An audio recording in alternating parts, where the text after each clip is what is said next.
shortly start the meeting. Can we get webcast on, please? Yeah.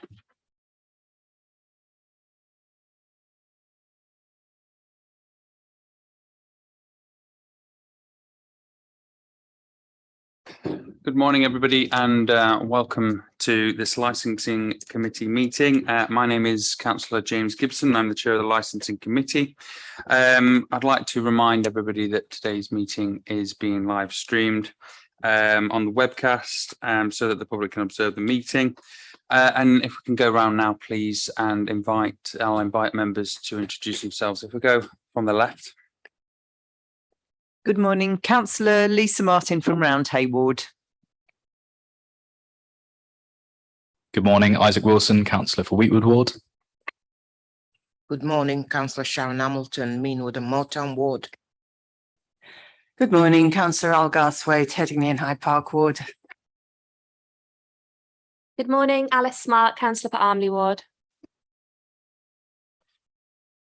Morning, Luke Farley, Labour Councillor for Bermontos and Richmond Hill. Councillor John Illingworth from Kirkstall Ward. Good morning, everybody. Matthew Nelson on behalf of Entertainment Licensing. Morning, Nicola Raper, Entertainment Licensing. Good morning, Andrew White, Taxi and Private Hire Licensing. Good morning, John Mulcahy, Chief Officer Elections and Regulatory. Morning, Councillor Rick Downs, Otley and Yeadon Ward.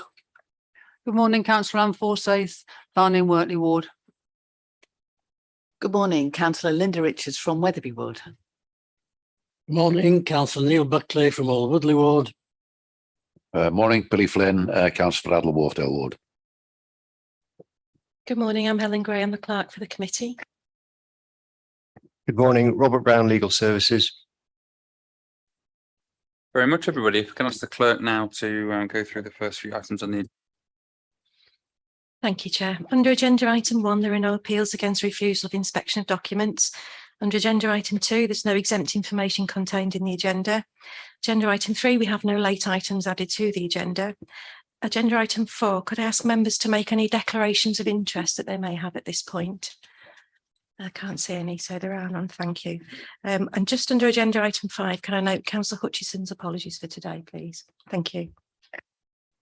Well, thank you very much. So if we move on to agenda item number 6 now, which is the minutes of the previous meeting held on the 9th of August 2022. Do members accept these minutes as a true and accurate record?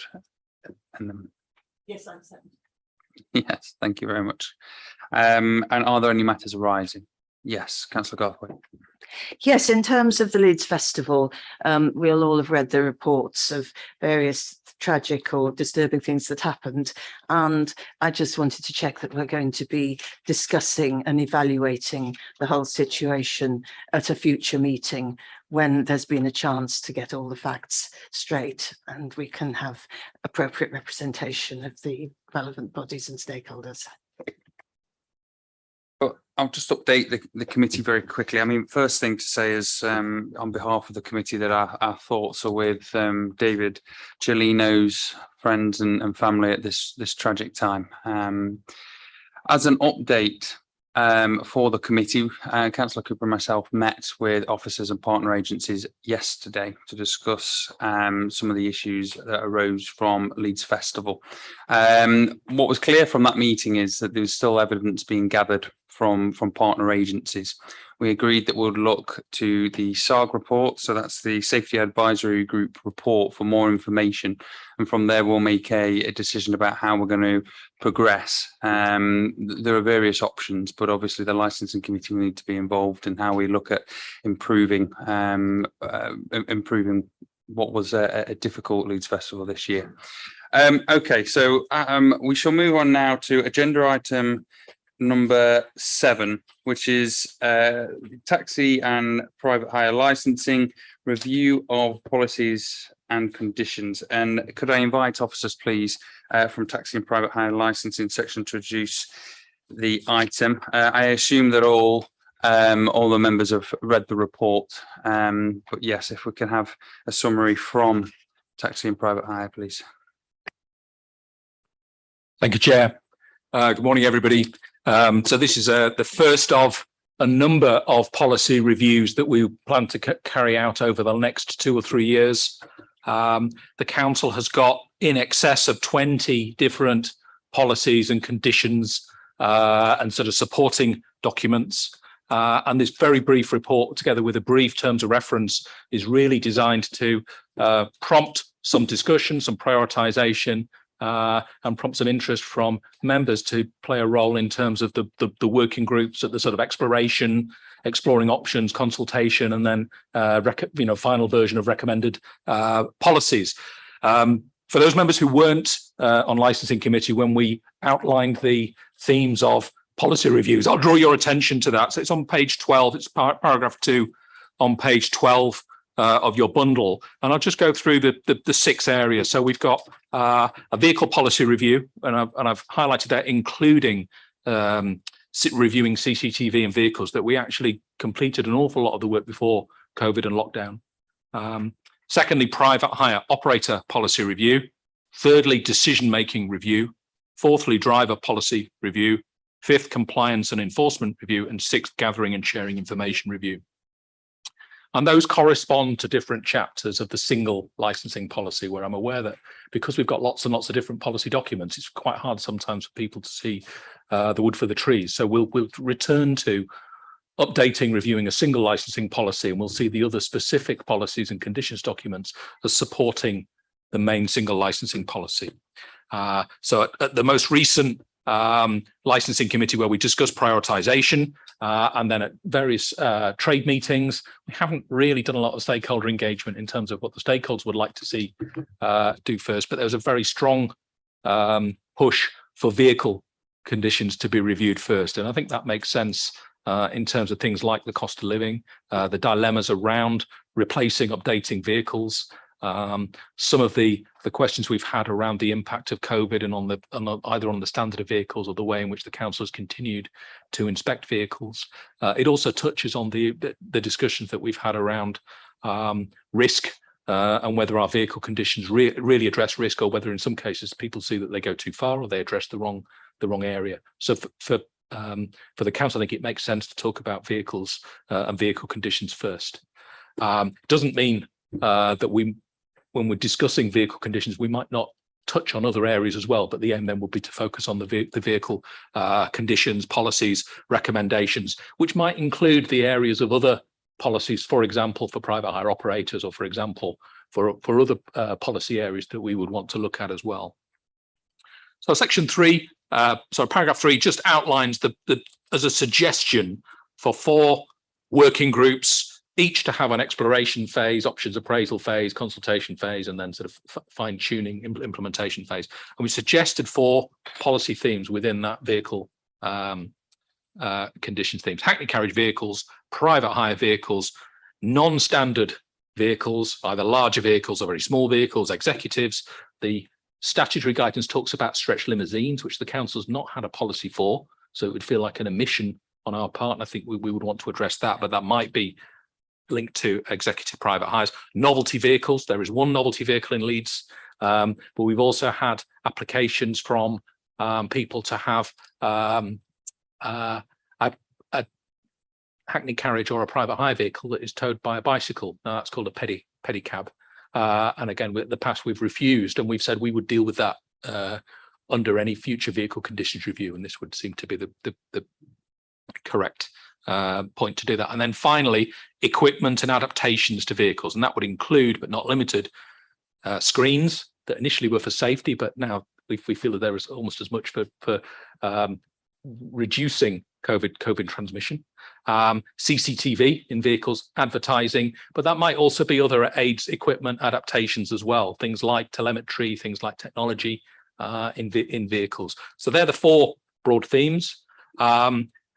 This is really just an introductory report. I think what I'd like to flag up in terms of the suggesting the themes for discussion is the table in the terms of reference that just fleshes out in a little bit more detail what we might discuss, what we might explore, what information we might need. That might also include special representation, whether that's representation from other authorities or trade bodies, or the Department for Transport, or other groups there. So if I go to the table in the terms of reference, so this is on page 18, 17 of your bundle. Just suggest, sorry, no, it is page 18.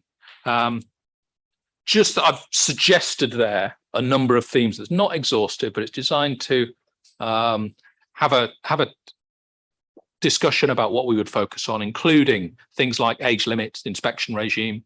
There are some specific areas around hackney carriages, so the council has the legal power to limit the number of hackney carriages, but we also have conditions on hackney carriages that we don't have on private hire, such as 50% of those hackney carriages need to be wheelchair accessible.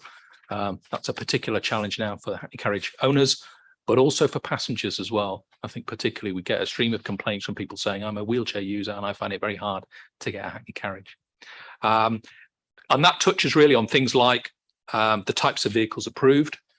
People will note that generally there are more vehicles now that are higher off the ground.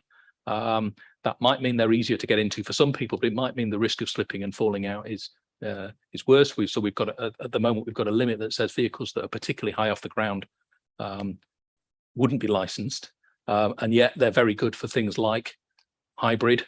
They're also good for luggage provision as well. There are new regulations in force from this summer around vehicles needing to accommodate mobility equipment, by which I would interpret that as a fold-up wheelchair or a walking frame, as well as luggage.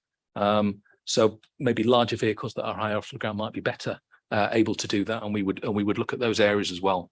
In terms of the other areas there, that might also be areas that I've called livery. So that might also include things like tinted windows. So hackney carriages aren't able to have tinted windows, and we've mirrored that across private hire vehicles. Other authorities have changed that.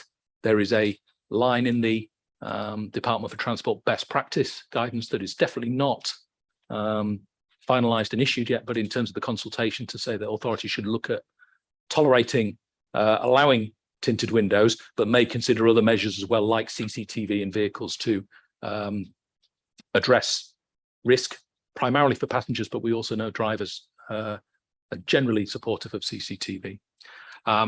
In terms of the other areas there, things like non-standard vehicles, executive vehicles, we've got some exemptions for executive vehicles. So executive vehicles don't have to have the stickers and the livery. They don't have to meet the conditions on tinted windows and so on, but they meet the standards through other measures. Their drivers are generally required to wear uniform and so on. So we can discuss executive vehicles, we could discuss larger vehicles that might be relevant when it comes to passenger transport, and we might involve passenger transport in the discussion. And then finally, then is the sort of aids, adaptations, equipment. So that might include how we look at mobility aids, mobility equipment, how we look at wheelchairs, how we look at accessing guide and assistance dogs, and safety screens. But there may also be other areas of technology there, including things like telemetry that provide a link to whether a vehicle's been driven safely and so on. So it's a number of areas that I think we could explore there. There is a very strong push from the representatives of the local Leeds trade to as well address things like the cost of living in terms of the lifespan of a vehicle. So that might not just be the age at which a vehicle is first licensed, but how long a vehicle should be licensed for as well. So there's quite a lot to discuss there. We've got something like 13 separate documents that address these issues currently. I'd very much hope that at the end of the review, we've got fewer documents that are clearer, easier to understand. And I think I'll end the presentation there, Chair, and just see what discussion suggestions we've got and take it from there. Just to confirm, we're not actually limited by the terms of reference in terms of what we actually look at, are we? Completely limited? I mean, I think the terms of reference is a suggestion. I probably should have kept draft on it. I think it needs to be agreed with you and with members. We definitely have a number of current policies that we need to review and update. I think any discussion that we have that throws light on something else, even if it can't be consulted on or implemented isn't wasted. So the work we did on CCTV 2 years ago isn't wasted, and we don't need to start again on some of those areas. So this is very much about that sort of exploring. I think when it comes to updating the policies, consulting and so on, there are very clear guidelines then on what we should do, Chair, but that's further down the line. Okay, I'll open it up to members now, please, if you've got any questions. I'm keen to see what members' views are on point 2.2 in the terms of reference, which you'll see is the consultation. I think it's really important. I think we'd all agree that we have a really robust consultation, so views on that would be welcome as well. I'll open it up. Thank you.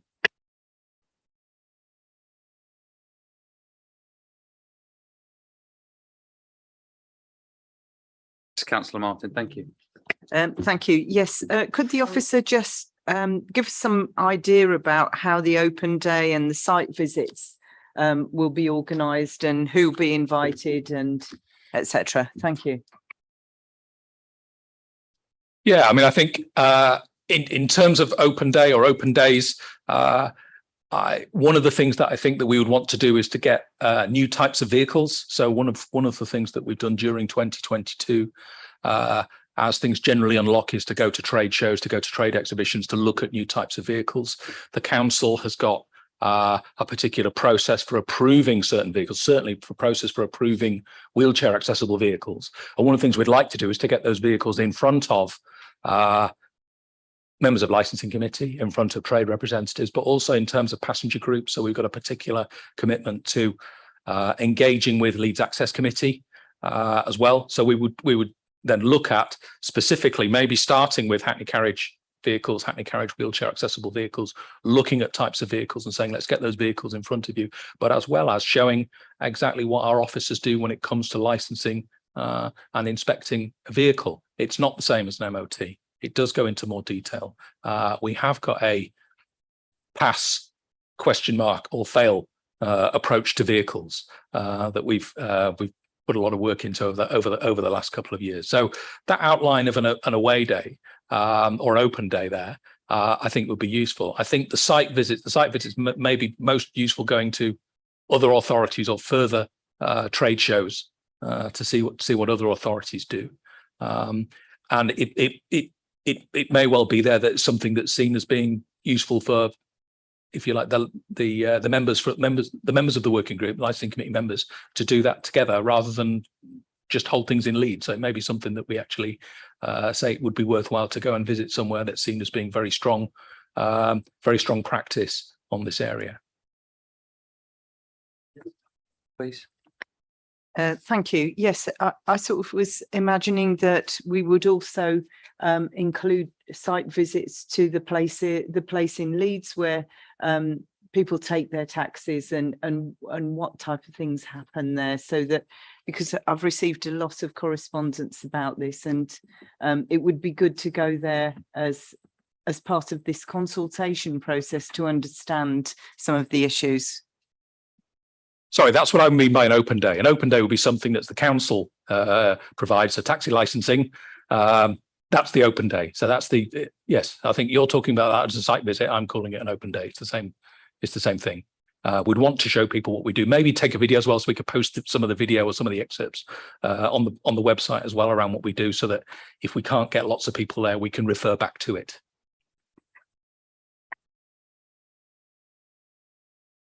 Any other questions, committee? Yes, Sharon. Chair, this is another subcommittee you're looking at setting up. So that means more meeting. And are you planning to have more than, I mean, all these policies here, because policies, we either just flick through it or we properly read it and gain knowledge and understanding of it. Are we planning to have more than one policy per this subcommittee group that you're thinking of? Because going through policies, you know, you need to ensure that you do understand and make sure we dot the I's and correct the T's. You know, I used to do policies for the trade union, so that's why I'm just asking how many policies are you planning to have on that subcommittee? Because it means more meetings going out. I mean, at this moment in time with the subgroups, we're having problem with people coming. So I'll answer that. It's voluntary, the subcommittee. It will be one subcommittee and it will be voluntary as to who wants to be on that. There is a requirement for a minimum of 3. So I'll probably be on that. So there'll be 2 people that will be mandated from the committee, but I don't think I foresee any problems with 3 people being interested to be on the committee. The entire committee can be on it if they wanted to, is my understanding. Oh, can I just come back to you? So you're saying it'll be one meeting to go through all the policies? Up to 5 meetings. Yeah. If you want, if you'd like to go on it, Councillor Hamilton, so you don't have to go on the subcommittee. Another question there, Andrew. Yes, Chair. I would very much hope for us to reduce the number of separate policies. And I'm not necessarily sure starting with going through every existing policy line by line is the most helpful way to do that. I think we've got a strong push for understanding where the pain points are, understanding where the areas of uncertainty are or lack of clarity. I think we've got a general aim of updating, refreshing, and putting in plainer English where we can. I think we would still want to take legal advice in terms of the specific provisions or specific wording of policies or conditions documents. I would very much hope to replace the 13 separate policies that cover those 4 themes with maybe 5 or 6 separate specific policies within that, and that will be also summarised under the vehicles part of the single licensing policy. So to some degree, clarification. If we think something is duplicated, I think that we provide that once and we put that in a consolidated document. But there are definitely some policy areas that relate only to hackney carriages and not to private hire, only to private hire and not to hackney carriage, only to executive vehicles and not to either private hire or hackney carriage, and then only about aids and adaptations and other things that might not apply to any vehicles.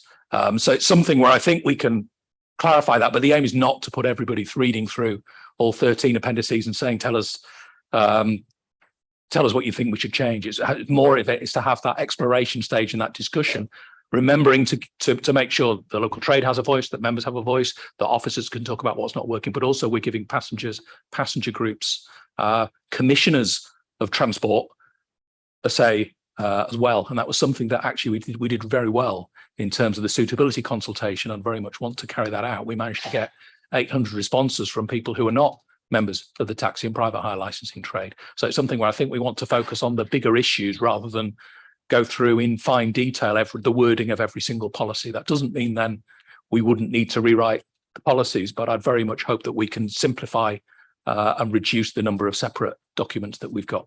And I guess I think that's the aim over time, isn't it? To have a periodic review where you introduce a policy. We've got a policy that's around aligning with the clean air zone. We implemented it at a certain time about a year or so before we thought the clean air zone was going to come in.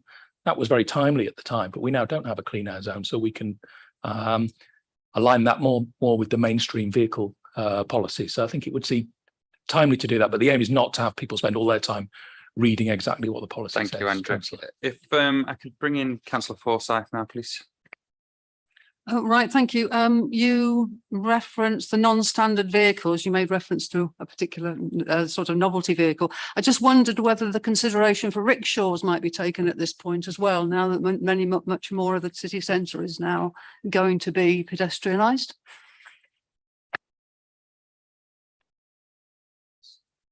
Yeah, I think that's it. That's definitely part of what I call the pedicab. So that is a vehicle pulled by a cycle.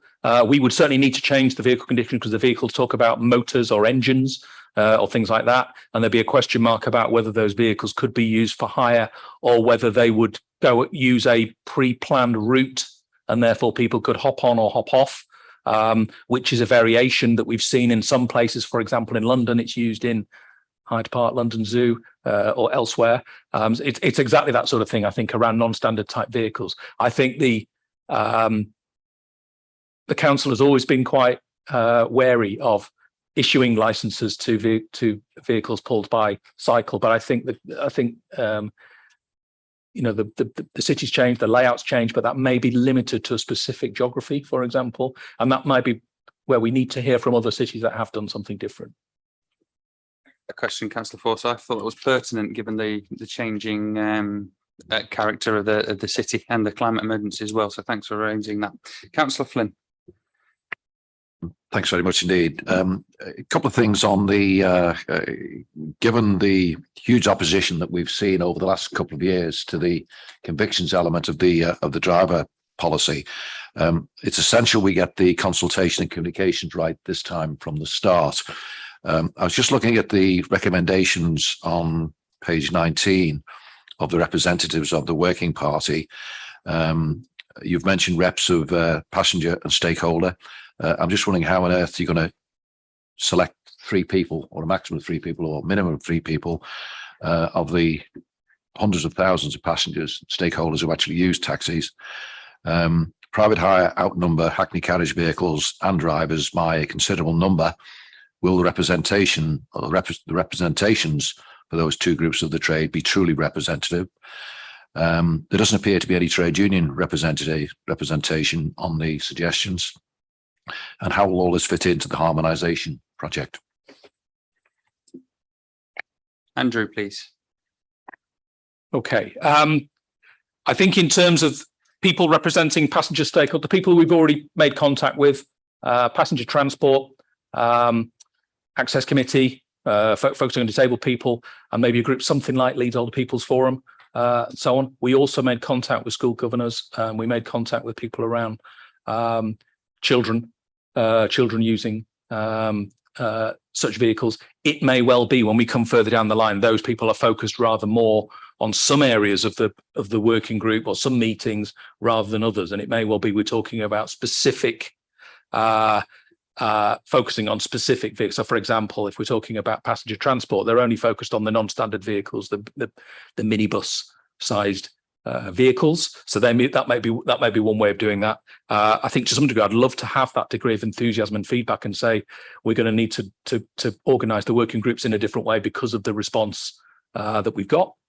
So that's one. In terms of the input from the taxi and private hire trade, probably the wording's just 6 people representing drivers. We have Unite the Union, who also represent drivers. They're a trade union. They're not a taxi association. So that's sort of built in to our consultation mechanism. And we've got GMB, who tend to represent private hire drivers as well. So the question then will be, and it may well be we've have separate meetings or other meetings there, but the aim is to have, rather than to have lots of separate meetings, to have people in a meeting room around this size. And I think probably Drew, that thinking about this meeting room in terms of the space that we've got. So that the aim there is to absolutely have representation. So this is a suggestion for maximum of 3 or maximum of 6. I think what we do want to make sure we've got there is that we've got the core of the councillors on the working group, and that discussion then is from people who've got different perceptions or different experiences, whether that's from the trade, from the vehicle owner side as the providers, as well as the passenger. The focus of taxi licensing is to make sure that passengers feel safe, and I think it's important to make sure that we have as much input from those groups as possible. So that's the aim of that. We could probably discuss 4.2, 4.3, whether someone is a permanent member of the working group or attending and providing evidence, and we could look at that in terms of how we divide 4.2 and 4.3. In terms of policy harmonisation, there is actually there's a West Yorkshire licensing chairs meeting at the end of the month, 28th, I think, of September, and we are discussing what we think now licensing chairs will want to discuss in terms of policy harmonisation going forward.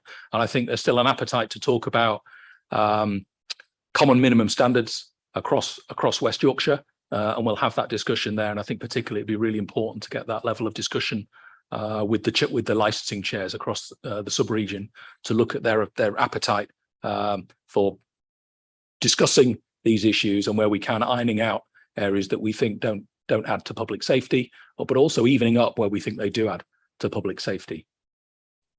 we're still working. Sorry, Chair. We're still working on the agenda for that meeting. I've drafted an agenda for the meeting that includes vehicle conditions. What you haven't convinced me of, Andrew, is that the representations that we're going to have on the working group will be truly representative of both sides of the trade. And I'm thinking about the last 2 or 3 years of the convictions element of the driver conditions policy. How are you going to ensure that whoever is going to represent the trade does represent the trade, and all of them, particularly the private hire side? Thank you, Councillor. I mean, we can change the numbers there, so we could have more people representing drivers, proprietors, and operators. We can change the numbers in terms of what we would do. I suspect if we're talking about meeting in this room, there will be a limit on the numbers that we have. I would say before the last 3 or 4 years, what used to happen was we'd have one meeting with private hire, then another meeting with hackney carriage, then another meeting with passengers, then another meeting elsewhere, and we never really had that exchange of views. I'm very keen to either tailor the working group or tailor the methodology to make sure that those people are in the same room hearing each other talk, rather than somehow councillors or officers have to say, well, actually you weren't at that other meeting, but what we heard back from that other meeting was people aren't happy with what you're providing or what you're suggesting. So I think as long as we could accommodate the numbers in this way, the numbers that we chose there have, I think, varied just slightly from what we did on the looking at the working group for suitability. I don't think they're exactly the same. So it's something where absolutely we can look at the numbers, Councillor. Yes, Councillor. I struggle, Andrew, and I know it's going to be very difficult for you to do this, but I struggle still to see how representative anybody's going to be who actually comes on it. And things like suspension of vehicles, I suspect that no one in this room, other than perhaps people at the back, drivers, etc., will have any idea of what the suspension of a vehicle actually means in terms of safety standards and all the rest of it. So I don't object at all to the review of driver conditions or vehicle conditions for that matter. It's just the practicality of it and how it's actually going to work and how long this is going to take. And once it's finished, of course, we then presumably move into the harmonisation phase. God knows, I'll probably be dead 20 years before that's finished. Anything? I think you've answered the question, but if you've got anything else to say. I mean, I think we're starting what was seen to be earlier this year as the top priority for us to look at in terms of policies and conditions going forward. Chair, I'm very happy for us to look at varying the numbers and the representation on the working group. What I'd say there to make very clear is we've got 5,000 vehicles in Leeds. We've got 700,000 people living in Leeds. I want to make sure that we are providing an appropriate forum for passengers, passenger groups, other parts of the council, maybe even people from other authorities to input to this. So as long as we can accommodate that in the working group, I'm very happy for us to do that. I think part of that discussion will be the next set of trade meetings that we've got is talking to the trade representatives who would be taxi associations and Unite, who would be drivers groups and GMB, and to say, we've got this review coming up. How do you think you can input to it? And if that might be different from who's on the working group and who's providing specific evidence, and it might be on something like vehicle suspensions, we have a separate discussion or presentation. I'm happy. This is a draft set of terms of reference. I'll be happy to meet with you, Councillor Flynn, and whoever else, if we've got any specific recommendations about how we can ensure that everybody that needs to be around the table will be around the table. So if I make that promise now, and we shall move on. Councillor Garthwaite, you've got a question. Yes, this is about the working group as well. And quite a long time ago, maybe 5 years ago, I chaired a similar sort of working group.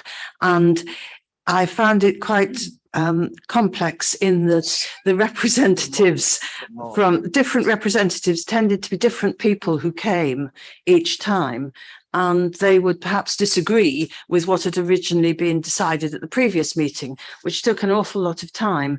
And because of that, I would suggest that whatever is decided, and this seems good to me, although there's detail to be worked out, that it is named people who are chosen, and that perhaps because anything can happen and you might not be able to turn up on the day for whatever reason, that there might be named substitutes as well who undertake to keep on top of the arguments and the discussions and what's going on, but so that they are informed and can substitute with a background of knowledge when this takes place. I think that's a very good suggestion, Councillor Garthwaite, and I will take that forward to the meeting that I'm going to have with Councillor Flynn and whoever else wants to be involved to look at this specific issue. But I think it's a good suggestion. Thank you.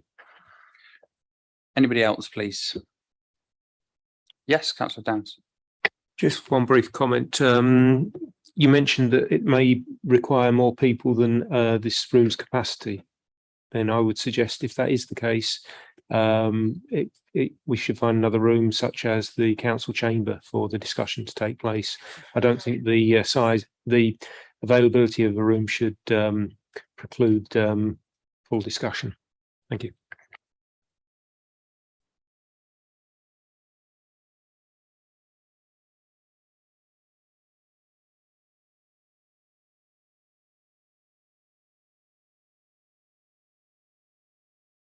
Are there any other questions? No? Okay, then we shall move on to the recommendations on page 11 of the agenda. So the licensing committee members are recommended to A, note the background to the reviews and the initial supporting information. B, consider the options for prioritising the order of the different policy/conditions. And C, agree to play a role in one of the working groups on open day engagement or consultation. So we should just move on to the vote and we'll vote on it. So can members please indicate whether they are in favour of the above? Yeah, well, raise of hands would be useful. Are we taking notes of this, Ellen? Yeah. Okay. Those against, please. Are there any abstentions? No, so that is carried. Fantastic. So we shall now move on to agenda item number 8. Which is the date and time of the next committee meeting, which is Tuesday, the 29th of November, 22, 10 o'clock, again at Civic Hall. And that concludes today's business. So thank you all for your attendance and your contribution.